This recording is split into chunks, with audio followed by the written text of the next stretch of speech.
తెలంగాణలో కాకతీయుల కాలంలో గొలుసుకట్టు చెరువులను పెద్ద ఎత్తున తవ్వించారు. తాగు, సాగునీటి అవసరాల కోసం పూర్వం గొలుసుకట్టు చెరువులపైనే ఆధారపడి ప్రజలు జీవించేవారు. నాటి నుంచి నేటి వరకు ప్రాణికోటికి జీవనాధారంగా నిలిచిన చెరువులు రియల్ ఎస్టేట్ వ్యాపారుల చేత చిక్కి శల్యమైపోతున్నాయి. భవిష్యత్ అవసరాల కోసం వందల ఏళ్ల క్రితం ఓరుగల్లు జిల్లాలో కాకతీయులు తవ్వించిన చెరువులు క్రమక్రమంగా కనుమరుగైపోతున్నాయి. సొంత లాభం కోసం చెరువు భూముల్ని చెరబడుతోన్న కబ్జారాయిళ్ల అరాచకాలపై హెచ్ఎంటీవీ స్పెషల్ ఫోకస్. చెరువు గుండె చెరువు పాలనలో తెలంగాణ అంతటా విస్తృతంగా చెరువులను తవ్వించినటువంటి కాకతీయులు ఓరుగల్లు రాజధానిగా చేసుకొని పాలించారు. మరి అదే ఓరుగల్లులో ఇప్పుడు చెరువులకు రక్షణ లేకుండా పోయిందా? వందలాది చెరువులు కనిపించకుండా పోయాయా? ఓరుగల్లు కేంద్రంగా చెరువులకు రక్షణ లేకుండా పోయినటువంటి సందర్భంలో కాలనీలే నీట మునుగుతున్నాయా? ప్రతిసారి అధికారం ఎవరిది ఉంటే వారే చెరువులను కబ్జా చేస్తున్నారా? ఓరుగల్లులో వాస్తవ పరిస్థితి ఏంటి? హెచ్ఎంటీవీ ప్రత్యేక కథనం ద్వారా నేను మీకు అందిస్తాను. వరంగల్ నుంచి అశోక్. ఓరుగల్లు అనగానే ముందుగా గుర్తుకొచ్చేది కాకతీయ రాజులు, వారి పరిపాలన. ఇంకా ఆ తర్వాత భూమి మీద పడ్డ ప్రతి నీటి బొట్టును ఒడిసిపట్టే విధంగా గొలుసుకట్టు చెరువులు. కాకతీయుల పాలనలో పల్లెలో చెరువులు తవ్వించారు. రాజధాని ఓరుగల్లుతో పాటు పరిసరాల్లో కూడా పెద్ద పెద్ద చెరువుల నిర్మాణం చేశారు. అప్పటి కొన్ని చెరువులు ఇప్పటికీ తెలంగాణ జీవనాడిగా వర్ధిల్లుతున్నాయి. ప్రస్తుతం ట్రై సిటీస్ గా పిలుచుకునే వరంగల్, హనుమకొండ, కాజీపేటల్లో అడుగడుగునా కాకతీయులు చెరువులు తవ్వించారు. ఈ 3 పట్టణాల్లోనే 170 వరకు చిన్న, మధ్య తరహా పెద్ద చెరువులతో పాటు కుంటలు ఉండేవి. ఈ చెరువుల విస్తీర్ణమే దాదాపు 5,000 ఎకరాల వరకు ఉండేది. పట్టణాలు విస్తరించే కొద్దీ అర్బనైజేషన్ పెరిగిపోయింది. క్రమంగా ఇళ్ల నిర్మాణానికి, ఇతర అవసరాలకు చెరువు భూముల్ని ఆక్రమించుకోవడం మొదలైంది. దీంతో వందల ఎకరాల్లో ఉండే పెద్ద చెరువులు చిన్న చెరువులుగా మారిపోయాయి. చిన్న చెరువులు కుంటలుగా మారితే కుంటలు మొత్తానికే కనిపించకుండా పోయాయి. ప్రజల క్షేమం కోసము గొలుసుకట్ట చెరువులు తవ్వించారు. ముఖ్యంగా వరంగల్ నగరంలో కూడా ఆధ్వర్యంలో, వరంగల్ నగరంలో మున్సిపల్ కార్పొరేషన్ ఆధ్వర్యంలో ముఖ్యమైన చెరువులు చిన్నవడ్డేపల్లి చెరువు ఉంది. చిన్నవడ్డేపల్లి చెరువు 100 ఎకరాలు. అది రాను 30 ఎకరాలు కబ్జా అయ్యి 70 రూపాయలు కంప్లీట్ అయ్యింది. 70 ఎకరాలు అది ఇప్పుడు ఎన్నిసార్లు కంప్లీట్ చేసినా అది పట్టించుకునే నాదులు లేదు. నాలాల మీద చిన్నవడ్డేపల్లి చెరువు నాలా మీద కూడా కట్టిండు. 60 ఫీట్ల నాలా మీద కబ్జాలు పెడితే ఇంతవరకు రిపెండ్ చేసిందని సమాధానం లేదు. పట్టవాడ కోట చెరువు ఉన్నది 159 ఎకరాలు. 159 50 ఎకరాలు కబ్జా అయింది. చుట్టుపక్కల మొత్తం కబ్జా చేసిండు. ఆయకట్టు చెరువు అది.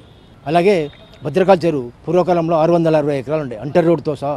అంటర్ రోడ్డు, పద్మాక్షమ్మ గుట్ట, తర్వాత ఇక్కడ ఈ జెమినీ టాక్సీ వరకు ఉండే, ఇటు మ్యూజికల్ గార్డెన్ వరకు ఉండే. మొత్తం వర్షాకాలం వచ్చిందంటే నీళ్ళు వచ్చేది. 2 రోజుల దాకా ట్రాఫిక్ బంద్ అయ్యేది ఇక్కడ. అప్పుడు ఇంత రోడ్లు మున్సిపల్ కార్పొరేషన్ కాదు, అప్పుడు మున్సిపాలిటీ ఉండే. అప్పుడు అటువంటిది ఇప్పుడు 660 ఎకరాల చెరువు, భద్రకాళ చెరువు 330 ఎకరాలు అయింది. ఆ 330 ఎకరాల మొన్న పద్మాక్షమ్మ గుట్ట సైడ్లో 30 ఎకరాలు కబ్జా అయింది. 300 మిగిలింది. జిల్లాలో ఉన్నటువంటి చెరువులు, కుంటలు పూర్తిగా అక్రమాలకు గురవుతున్నాయి. కొంతమంది భూ కబ్జాదారులు వాటిని అక్రమాలు చేసి నిర్మాణాలు చేస్తూ ఉన్నారు. అదేవిధంగా ఏంటంటే హైదరాబాద్ తరహా చెరువులను, కుంటలను రక్షించడం కోసం వరంగల్లో కూడా అట్లాంటి చర్యలు చేపట్టాలని చెప్పి విజ్ఞప్తి చేస్తున్నాం. దాంతోపాటు ఏంటంటే గతంలో కాకతీయ కాలం నుంచి ఇప్పటివరకు చూస్తున్నట్టు ఒకప్పుడు చెరువులు విస్తారంగా ఉండేది, దాని కింద పంటలు పండేది, చాలామంది రైతులకు ఉపయోగం వచ్చేది. కానీ వాళ్ళు కొంతమంది భూ బకాసులు, భూ కబ్జాదారులు ఏం చేస్తున్నారంటే చెరువులను, కుంటలను ఆసరా చేసుకొని వాటిని కబ్జాలు చేయడం వల్ల ఇవాళ వాటి నామరూపాలు లేకుండా పోతున్నాయి. ఈ క్రమంలో ఏంటంటే వాళ్ళు డబ్బులు సంపాదించుకోవడం, అక్కడ చాలామంది డబ్బులు పెట్టి కొనుక్కున్నటువంటి వాళ్ళు వర్షాలు వస్తే నీటిలో మునిగేటువంటి పరిస్థితి కనబడుతూ ఉన్నది. కాబట్టి మేము ఒకటే విజ్ఞప్తి చేస్తున్నాం, హైదరాబాద్ తరహా ఏదో హైదరాబాద్లో ఎట్లాంటి అక్రమాల మీద చర్యలు చేపడుతూ ఉన్నారో, చెరువులను రక్షించడం కోసం కృషి చేస్తున్నారో, అదే తరహా ఉమ్మడి వరంగల్ జిల్లాలో అట్లాంటి ప్రయత్నం చేస్తేనే ఇక్కడన్నటువంటి చెరువులు, కుంటలు రక్షించబడతాయని చెప్పి విజ్ఞప్తి చేస్తున్నాం. హనుమకొండ వడ్డేపల్లి చెరువు విస్తీర్ణం 556 ఎకరాలు. భద్రకాళి చెరువు 495 ఎకరాలు. దేశాయిపేట చిన్న వడ్డేపల్లి చెరువు 70 ఎకరాలు. ములుగు రోడ్డు చెరువు 172 ఎకరాలు. ఉరుసు రంగసముద్రం చెరువు 190 ఎకరాలు. ఖిలా వరంగల్ గుండు చెరువు 26 ఎకరాలు. కాజీపేట బంధన్ చెరువు 45 ఎకరాలకు పైగా ఉండేది. కానీ ఇవన్నీ కాకతీయ అర్బన్ డెవలప్మెంట్ అథారిటీ అంటే కూడా పరిధిలోకి వచ్చిన తర్వాత యథేచ్ఛగా కబ్జాలకు గురయ్యాయి. ట్రై సిటీస్ లో ఉన్న 170 చెరువులు కుంటలలో 80కి పైగా చెరువులు కుంటలు పూర్తిగా కనుమరుగయ్యాయి. మరొక 30 చెరువులు బఫర్ జోన్లు FTL పరిధిలో లేకుండా పోయాయి. ఇక ప్రధానమైన చెరువుల్లో 1094, మిగతా చెరువుల్లో 1000 కట్టడాలు అక్రమంగా వెలిసినట్లు నివేదికలు చెప్తున్నాయి. ఈ అక్రమ నిర్మాణాల్లో షాపింగ్ మాల్స్, ఆసుపత్రులు, స్కూల్స్, కళాశాలలు, వ్యాపార వాణిజ్య భవనాలు ఉన్నాయి. ఇందులో సగానికి పైగా రాజకీయ నేతలకు చెందినవే ఉన్నాయి. ఆ పార్టీ ఈ పార్టీ అని తేడా లేదు. అధికారంలో ఏ పార్టీ ఉంటే ఆ పార్టీ నేతలు చెరువుల్ని చెరబట్టారు. మరి గత ప్రభుత్వం ఉన్నప్పుడు చెరువులు, నాలాలు కబ్జా చేసి గతంలో వరంగల్ ఏ విధంగా మునిగిందో చూసినాం. ఇప్పుడు ఖమ్మం కానీ అటు మహబూబాబాద్ జిల్లాలో ఏ విధంగా ప్రజలు అనేక ఇబ్బందులు పడుతున్నారో మనం చూస్తూ ఉన్నాం. ప్రభుత్వం ఇప్పటికైనా రాష్ట్ర ప్రభుత్వం గ్రామీణ స్థాయిలో అదేవిధంగా హైదరాబాదే కాకుండా హైదరాబాద్ తరహాలో ఇక్కడ నాలాలు కబ్జాలు చేసినటువంటి నాయకుల ఇళ్లలో కానీ రియల్ ఎస్టేట్లైనా కానీ ఎలాంటిది లేకుండా భేదాభిప్రాయాలు లేకుండా హైదరాబాద్ తరహాలో కూడా ఇక్కడ కూల్చాలని గౌరవ ముఖ్యమంత్రి వర్యులను మేము కోరుతా ఉన్నాం. అదేవిధంగా గ్రామీణ స్థాయిలలో కూడా గత ప్రభుత్వం ఉన్నప్పుడు ఎమ్మెల్యేలు, మంత్రులు అసలు చెరువులు లేకుండా, కుంటలు లేకుండా కబ్జాలు చేసినటువంటి దాఖలాలను మనం చూస్తూ ఉన్నాం. వాటి మీద సమగ్రమైన విచారణ జరిపి వాటిని కూడా కాపాడాలని మేము ప్రభుత్వాన్ని కోరుతా ఉన్నాం. ఇక ట్రై సిటీస్ లో చెరువులు, కుంటలతో పాటు నాలాలు కూడా కబ్జాకు గురయ్యాయి. కాలువల పక్కన ఖాళీ స్థలం కనిపిస్తే చాలు కబ్జా అవుతుంది. వరంగల్ నగరంలో 16.42 కిలోమీటర్ల మేర ప్రవహించే నయీం నగర్ నాలా, భద్రకాళి నాలా, బొందివాగు నాలా, సాకరాసి కుంట నాలా, ఇలా 4 ప్రధాన నాలాలు ఉన్నాయి. 50 ఫీట్ల వెడల్పుతో ఉన్న నాలాలు ఇప్పుడు కబ్జాలతో 20 ఫీట్లకు కుచించుకుపోయాయి. ఇప్పటి వరకు నాలాలపై 524 అక్రమ కట్టడాలు గుర్తించారు. వీటిపై కూడా shopping malls, function halls, private విద్యా సంస్థల భవనాలు ఉన్నాయి. ఈ అక్రమ నిర్మాణాల కారణంగా 3 పట్టణాల్లో చినుకు పడితే చాలు కాలనీలు నీట మునిగి అపార నష్టం వాటిల్లుతోంది. ఆక్రమణల్ని తొలగించాలని స్థానికులు ఎంతో మొత్తుకున్నా ఎవరు పట్టించుకున్న పాపాన పోలేదు. ఉమ్మడి వరంగల్ జిల్లాలో ఏవైతే అక్రమాలకు గురైన నాలలు కావచ్చు, చెరువులు కావచ్చు, కుంటలు కావచ్చు, ఈ అక్రమాలకు గురి కావడం వల్ల చిన్న వర్షం పడితే కూడా మన ఉమ్మడి వరంగల్ జిల్లా మొత్తము ఈ వరదతోటి ఉక్కిరిబిక్కిరి అవుతున్నది. మరి కాబట్టి ఇలాంటి ఏవైతే అక్రమాలకు గురైన చెరువులు, కుంటలు ఉన్నాయో వాటన్నిటినీ ఎన్నెన్ని చెరువులు అయితే ఎక్కడైతే కబ్జాకు గురైన వాటన్నిటినీ వాటిపై చర్యలు తీసుకోవాలి. అలాగే ఏ విధంగా అయితే హైదరాబాద్లో అక్కడ అంటే వరదలు వస్తే హైదరాబాద్ నగరము ఎలాంటి దెబ్బతినకుండా ఈరోజు హైడ్రా అనే ఒక సంస్థను ఏర్పాటు చేయడం జరిగిందో, అదేవిధంగా వరంగల్లో కూడా వాడ్రా అనే ఒక సంస్థ ఏర్పాటు చేసి ఇక్కడున్న చెరువులను, కుంటలను మొత్తం ఎక్కడెక్కడైతే చెరువులు కబ్జాకు గురైన వాటన్నిటిని ఒక నివేదిక తెప్పించుకొని వాటన్నిటిని పరిరక్షించుకో అవసరం అనుకున్నది. ఇక ఉమ్మడి వరంగల్ జిల్లాలో వరంగల్, హనుమకొండ, జనగామ, మహబూబాబాద్, ములుగు, జయశంకర్, భూపాలపల్లి జిల్లాల పరిధిలో 3870కి పైగా చెరువులున్నాయి. ఇందులో ప్రధానంగా 100 చెరువులు ట్రై సిటీస్ లో కబ్జా అయిపోతే మరో 100 చెరువులు మున్సిపాలిటీలు, మండల కేంద్రాల్లో ఉన్నాయి. నర్సంపేటలో దామెర చెరువు 100 ఎకరాల్లో 20 ఎకరాలు ఆక్రమణలకు గురికాగా రామన్నకుంట 50 ఎకరాలలో మొత్తం కబ్జా అయిపోయింది. కుమ్మరికుంట చెరువు సగానికి పైగా కబ్జా కాగా చెన్నారావుపేటలో కోపాకుల చెరువు 300 ఎకరాల్లో 50 ఎకరాలు కబ్జా అయింది. జల్లి చెరువు 80 ఎకరాల్లో 25 ఎకరాలు కబ్జా అయింది. నెక్కొండ మండలంలో దీక్షకుంట చెరువు 80 ఎకరాలలో 20 ఎకరాలు, దుగ్గొండి మండలంలోని వెంకటాపురం చెరువు 80 ఎకరాలలో సగానికి పైగా కబ్జా అయింది. ఇలా కబ్జాలు చేసిన భూముల్లో ఎలాంటి అనుమతులు లేకుండా అక్రమ నిర్మాణాలు చేపట్టారు. సంతోష్ మాతా గుడి వెనుక G+1, G+2 నిర్మాణాలు జరిగినాయి. అక్కడ పర్మిషన్ ఇచ్చింది మున్సిపాలిటీ. అప్పటి నుండి ఫైట్ చేస్తాను మేము. తర్వాత బెస్తం చెరువు ఉన్నది. ఆ బెస్తం చెరువు 115 ఎకరాలు. ఆ 115 ఎకరాలు ఇప్పుడు 30-40 ఎకరాలు గుడిసెలేసిండు. అదే ఆక్రమించుకున్నారు. పట్టించుకుంటే నాది లేడు. కేడీల జనార్దన్ మొత్తం నాలా కబ్జా చేసి గోడ కట్టేసిండు. ఆ రిట్ అయితే కొలగొట్టాలని చెప్పి మున్సిపల్ కార్పొరేషన్, కలెక్టర్లకు ఆదేశాలు ఇచ్చాను. హైకోర్టు సైతం వీళ్ళు పట్టించుకోలేరు. ఒక భద్రకాళి చెరువులో 3-4 ఒక 30-40 కంపౌండ్లు వచ్చి 100 గుళ్ళ కొట్టినాడు. చిన్నవాడి పడితే 3-4 కంపౌండ్లు కొట్టి 40 అన్నారు. కుట్ట చెరువులో 3-4 కంపౌండ్లు కొట్టి 40 అంటారు. ఏ చెరువులో సరి గుళ్ళ కొట్టాలి పట్టించుకోలే. దున్నపోతు మీద వర్షం పడినది. సుప్రీంకోర్టు ఆదేశాలు 2012లో మొత్తం ఏమని ఇచ్చిందంటే చెరువు శిఖాలను కాపాడాలి, భవిష్యత్ తరాల కోసం 2042లో నీటి యుద్ధం వస్తుంది. ఆహారం లేకుండా 2 రోజులు ఉండొచ్చు, నీరు లేకుండా 2 రోజులు ఉండవు అని చెప్పి నీటి యుద్ధం వస్తుంది, చెరువులను కాపాడని చెప్పి 2012 ఏం చేసిందంటే చెరువు శిఖంలో పట్టాలు ఉన్నా కానీ వాడు నీళ్లు లేనప్పుడు పంట పండించుకోవాలి, నీళ్ళు నప్పుడు వదిలేయాలి. అటువంటిప్పుడు కాపాడాలి. చెరువు శిఖంలో పట్టాలు అమ్ముకోవడానికి వీలేదు, వాళ్ళు కొనడానికి వీలేదు. ప్రభుత్వ పరంగా ఎలాంటి నిధులు ఖర్చు పెట్టి వల్ల రహదారులు కానీ, డ్రైనేజీలు కానీ, రోడ్లు కానీ వేసేందుకు వీల్లేదని చెప్పి సుప్రీంకోర్టు ఆదేశాలు ఇచ్చింది 2012లో. ఆ ఆదేశాల ప్రకారం మేము ప్రయాణిస్తాను.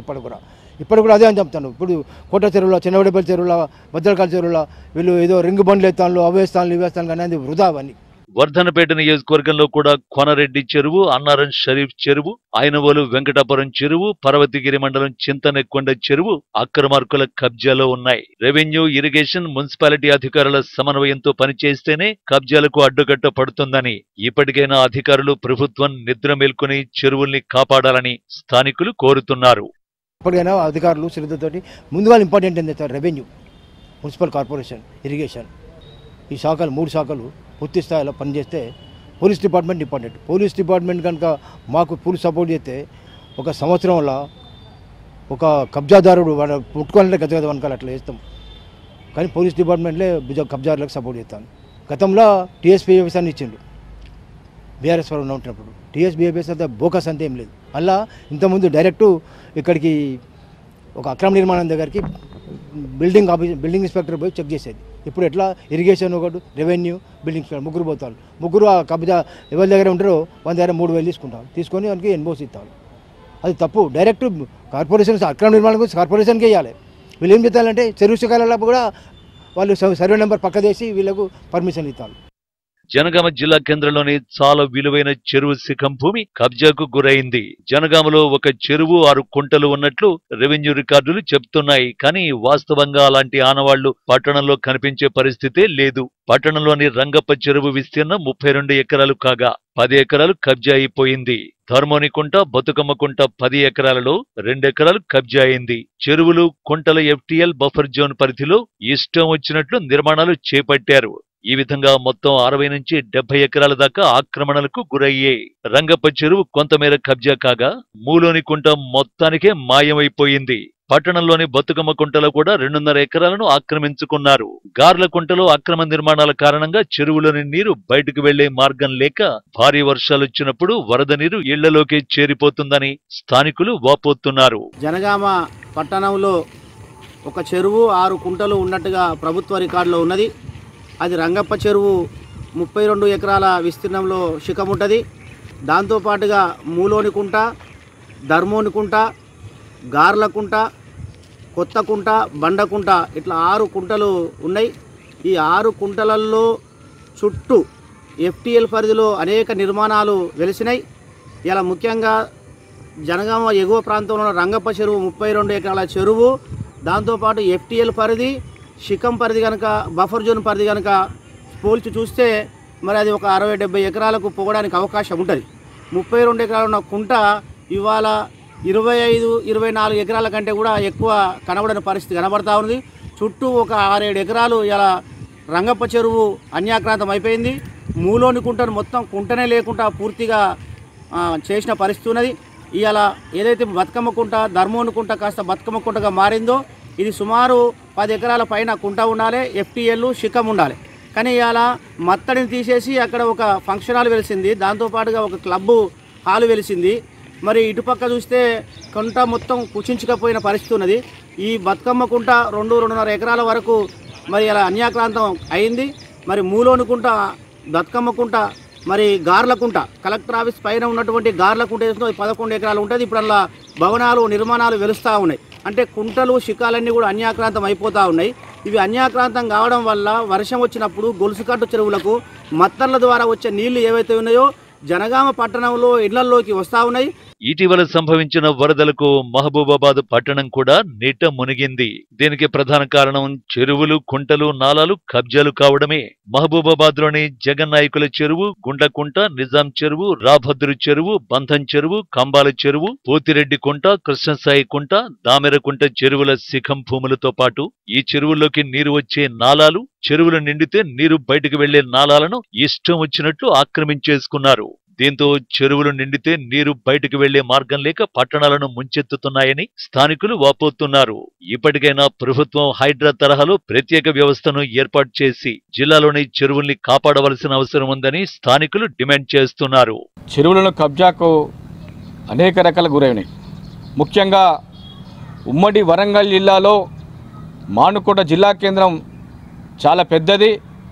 ముఖ్యంగా గత 10 సంవత్సరాల నుండి మానుకోట జిల్లా కేంద్రంలో ఇలా జిల్లా ఏర్పడిన తర్వాత ఇక్కడున్నటువంటి ఏదైతే 11 చెరువులు అయితే ఉన్నాయో ఆ చెరువులను ఇవాళ పూర్తి స్థాయిలో ఇవాళ రాజకీయ నాయకులు, రియల్ ఎస్టేట్ వ్యాపారులు, కబ్జాదారులు ఇవాళ కబ్జా చేసుకొని ఇవాళ చెరువులు మొత్తం కుదించారు. దీనికి ప్రధాన కారణం జిల్లా కేంద్రం అవటం ఒక భాగం. అదేవిధంగా ఇక్కడున్నటువంటి రాజకీయ నాయకులు వాళ్ళ యొక్క పలుకుబడితోటి ఇవాళ రియల్ ఎస్టేట్ వ్యాపారులను అవతారం ఎత్తి అదేవిధంగా ఇలా మొత్తం కూడా చెరువులను ఇలా కబ్జా చేసుకుంటూ పోయి ఇవాళ మానుకోటను ఒక జల దిగ్బంధానికి ప్రధాన కారణం ఇలా రాజకీయ వ్యవస్థ, అదేవిధంగా రియల్ ఎస్టేట్ వ్యాపారులు. ఈ మధ్యకాలంలో జిల్లా అయిన తర్వాత లేదా ఈ తెలంగాణ రాష్ట్రం ఏర్పడిన తర్వాత బీఆర్ఎస్ 10 సంవత్సరాల పరిపాలన లోపల తీవ్రమైనటువంటి మరి అక్రమాలకు బాట వేసింది. గతంలో కూడా లేవని కాదు, గతంలో కూడా ఉన్నాయి, కానీ అవి కొంత మేరకు ఉన్నాయి. తర్వాత పెరిగిపోవడం జరిగింది.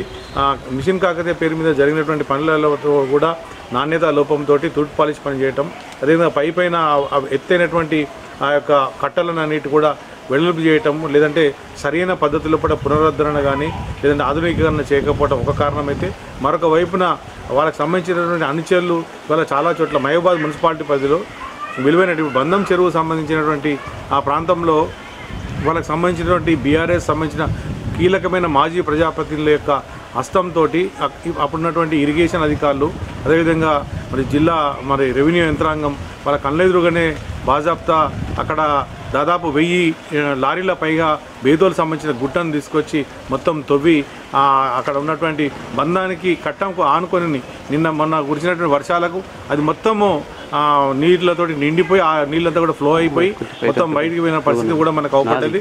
చూసారు కదా, ఇది ఉమ్మడి వరంగల్ జిల్లాకు సంబంధించి ప్రస్తుతం ఉన్నటువంటి కొత్త జిల్లాలను కలుపుకుంటే 6 జిల్లాల్లో ఉన్నటువంటి తాజా పరిస్థితి.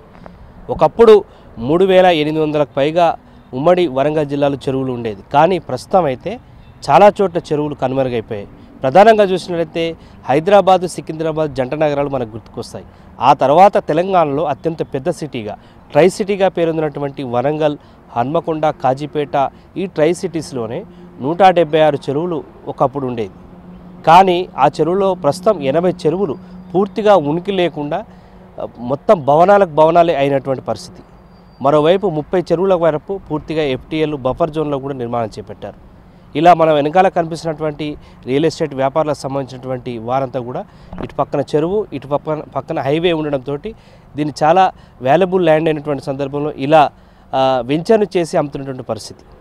ఇలా చాలా చోట్ల వరంగల్ ట్రై సిటీస్లో నాలాలను కబ్జా చేసి, కుంటలను కబ్జా చేసి, చెరువులను దిగమింగి రియల్ ఎస్టేట్ వ్యాపారం చేసి బహుళంతస్తుల భవనాలు కూడా నిర్మించినటువంటి సందర్భం. ఇక భద్రకాళి చెరువు చుట్టూ అయితే మనం చెప్పాల్సినటువంటి అవసరం లేదు. ఎందుకంటే భద్రకాళి చెరువు చుట్టూ ఉన్నటువంటి ప్రాంతంలో యథేచ్ఛగా అన్ని రాజకీయ పార్టీలకు సంబంధించిన వారంతా కూడా నిర్మాణాలు చేసి కన్స్ట్రక్షన్ చేసినటువంటి సందర్భం. ఇది ఉమ్మడి వరంగల్ జిల్లాకు సంబంధించినటువంటి తాజా